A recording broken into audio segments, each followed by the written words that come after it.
dan melakukan cara-cara modern.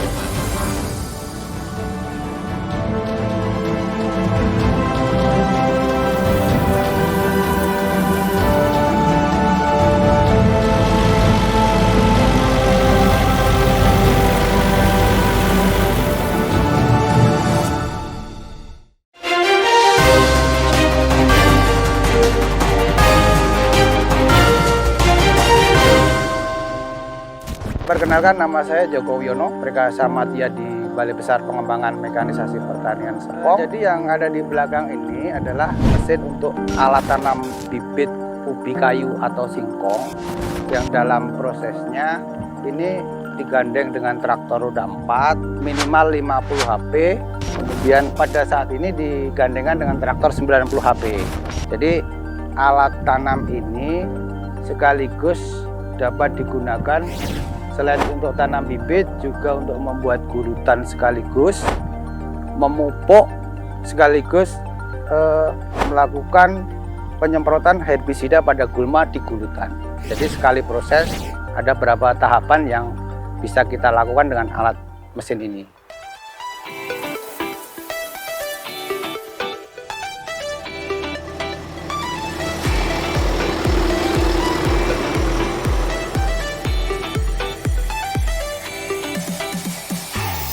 Kalau alat ini kita mulai di akhir tahun 2020, kemudian di awal tahun 2021 mulai kita rancang dan kita kembangkan sampai hari ini sudah kita coba uji fungsi dan uji kerja di sini.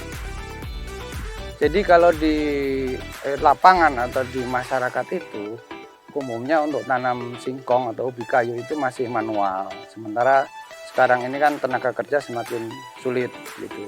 Jadi rangkaian di budidaya khususnya tanam kan selain pengolahan lahannya, kemudian nanam, kemudian ada di dalam pemilihan bibit, nanti setelah ditanam dilakukan membuat gulutan lagi secara manual, habis itu juga dilakukan pemupukan lagi gitu. Itu menyita proses dan waktu serta biaya. Dengan adanya ide itu kita merancang alat yang dalam sekali bekerja itu beberapa tahapan itu bisa dipenuhi sehingga akan menyingkat waktu dan biaya.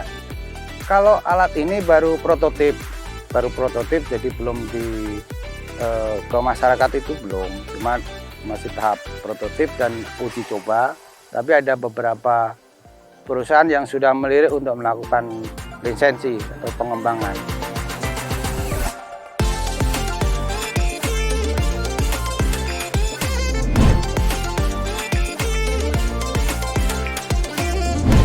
Nah, jadi alat mekanisasi itu intinya ada persyaratan.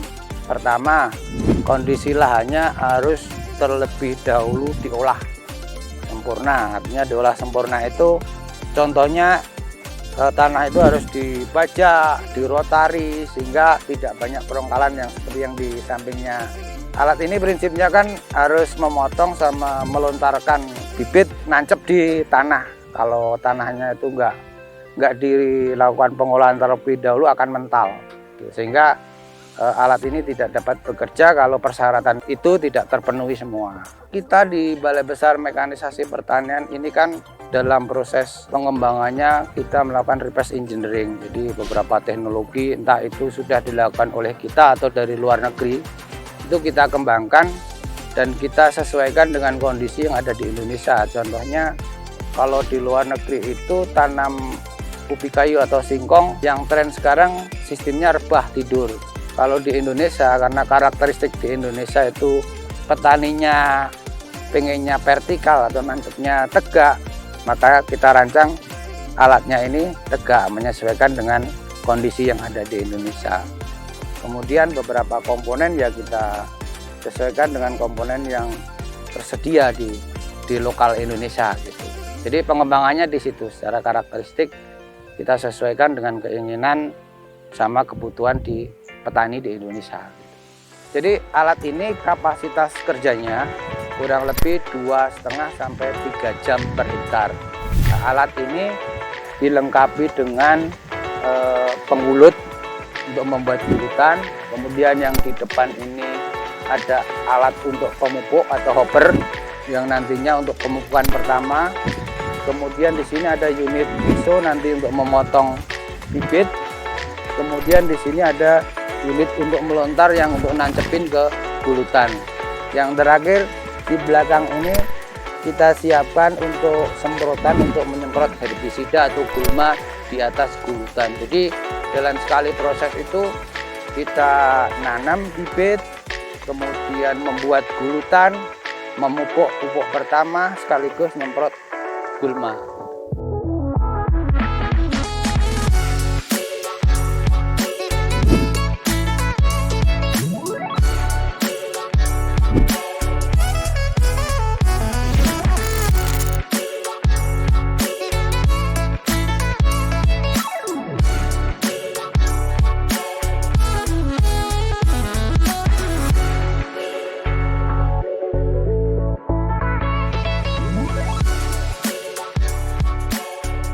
Kalau untuk bibit ini, kalau untuk 1 hektar ini kan kita bibit estimasi butuhnya 1 ton. Barangkali ini muat antara setengah ton. Jadi untuk bibit ini kita lakukan pemotongan itu sesuai rekomendasi kurang lebih 20 cm dari atas, 10 cm dari bawah. Jadi dipilih seperti itu. Ini dalam bentuk lonjoran atau wall stock. Kalau di tingkat petani kan sudah dipotong-potong baru ditanam. Kalau ini masih dalam bentuk lonjoran. Jadi ke depan alat ini tentunya ditunggu oleh petani. Artinya dalam rangka untuk mengatasi kekurangan tenaga kerja yang semakin langka, ini alat ini sangat efisien untuk dalam proses budidaya ubi kayu.